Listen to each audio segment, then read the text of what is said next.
Bien le bonsoir à tous, on se retrouve pour une nouvelle vidéo sur Solo Leveling Alright, j'espère que vous allez bien parce que moi ça va nickel. On se retrouve pour une nouvelle vidéo du coup patch note justement de la mise à jour que nous avons eu et que nous allons avoir aujourd'hui parce que j'ai pas été vérifié. Donc on va aller lire justement le patch note, je viens juste de me réveiller ce matin, j'ai vu ça, en sachant que bon ça arrive à 2 heures du mat donc c'était assez tôt vers le matin. Et puis voilà. Donc détail d'entretien, amélioration du coût d'or et du temps de recharge de gate rescan pour qu'il soit fixé à la valeur minimale. Donc de ce que je comprends, bah déjà ils vont améliorer le coût de temps. Donc ça veut dire qu'on va pouvoir rescan plus souvent. Et en plus de ça, ils vont du coup réduire la valeur, on va dire, quand vous payez une clé. On va dire par rapport au gate.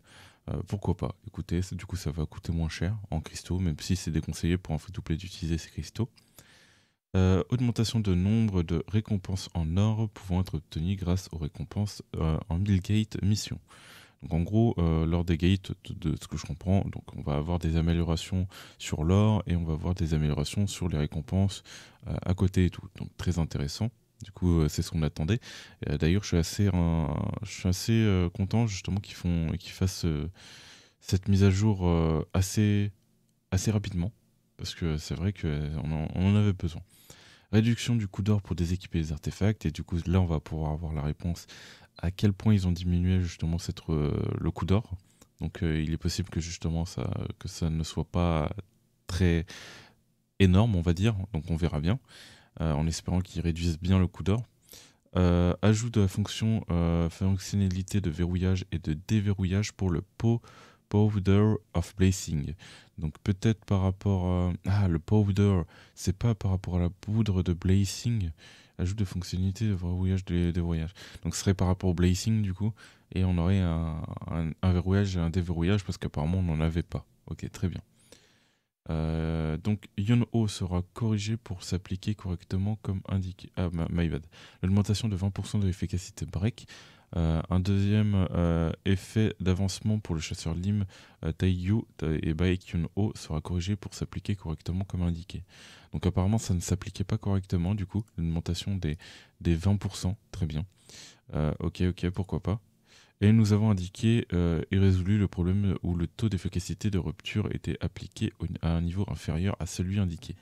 Donc en gros, ouais, ils ont rectifié ça et du coup, apparemment, ils ne... leur effet de 20% de break ne s'appliquait pas. Du coup, ils ne breakaient pas. Et c'est ça aussi que je me disais. Après, je l'ai que Constellation 1 break, donc en soi, je peux pas faire la différence. Mais voilà, donc ça, c'est par rapport aux constellations, il me semble. Amélioration des objets de conception d'armes d'événements à convertir en or après la fin de l'événement. La période d'expiration des objets conception d'armes et d'événements Choi Jung-in et d'événements Silver Main by Kyun-ho sera ajoutée. Période d'expiration des objets correspond peut être vérifiée dans le jeu. Les articles périmés ne seront échangés à prix équivalent au prix de vente envoyé dans votre box mail. Après, on ne sait pas vraiment le prix que ça va coûter.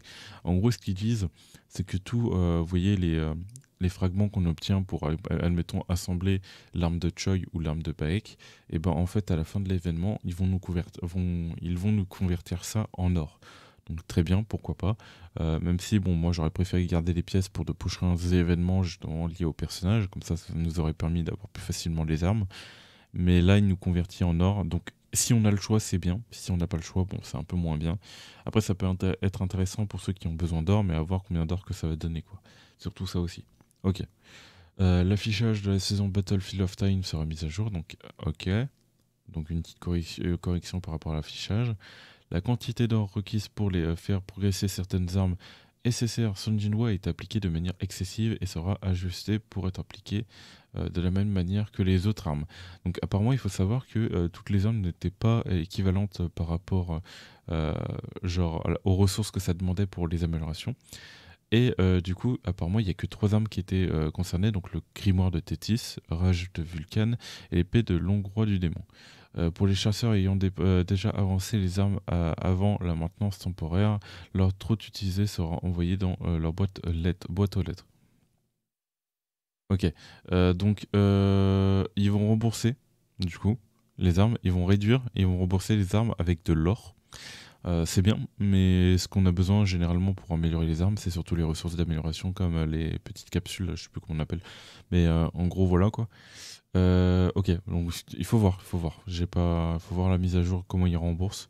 En tout cas, il rembourse que ces armes-là, en sachant que toutes les armes, les autres armes demandent des ressources non aussi énormes. Donc il n'y a pas que ces 3 armes-là, mais bon, pourquoi pas. Pourquoi pas. Le package Soul de Howling Raise Tiger sera ajouté. Donc on aura un nouveau pack, très bien. Âme du tigre blanc hurlant, conception de prison de 1 et tout. Équipement d'amélioration d'armes 3. 3 carrément. Ok, bon, on verra le pack de toute façon in-game. Il sera en diamant. Il peut être intéressant, mais après ça dépendra du coût justement en diamant. Il faudra vérifier du coup. Ok. Récompense de maintenance, après la maintenance temporaire 28,04, on va avoir du coup en compensation de maintenance tout ça, donc une clé de porte de gate, les équipements d'amélioration d'armes 2 x 5 et la pierre d'essence x 100. Ok, très bien, on prend. Et petite remarque en lien sur l'information nouveau via... Ok, d'accord. Donc ça c'est par rapport aux remarques, par rapport à la maintenance. Ok, bon, bah voilà, c'était vite fait un petit patch note qu'on a lu, donc intéressant justement que le fait qu'ils mettent cette mise à jour assez rapidement. Comme ça au moins on peut voir et faire des retours assez rapidement par rapport à ça. Donc préparer d'ailleurs, ça nous permet de préparer correctement on va dire la sortie de la globale en espérant qu'ils corrigent par derrière s'il y a des problèmes. Et puis voilà quoi. Donc au niveau des packs et tout, je vais faire des retours sur mon Discord. Donc n'hésitez pas à rejoindre le Discord en dessous du lien de la description. Donc je ferai, si jamais vous avez des retours à faire par rapport à l'event et tout, par exemple, je serai sur le Discord aussi. Donc vous descendez en dessous des liens dans la description, vous avez le lien du Discord et vous avez un petit capture à compléter pour aller sur le serveur. Après vous avez les petits rôles à prendre par rapport au salon et puis voilà. Ok, bon, intéressant. Intéressant, on va voir ce que ça donne in-game et puis voilà. Donc j'espère que vous avez aimé cette vidéo, n'oubliez pas de vous abonner et de liker et moi je vous dis tout simplement tchuss pour de prochaines vidéos et de prochains lives, c'était Virtual, allez bye tout le monde.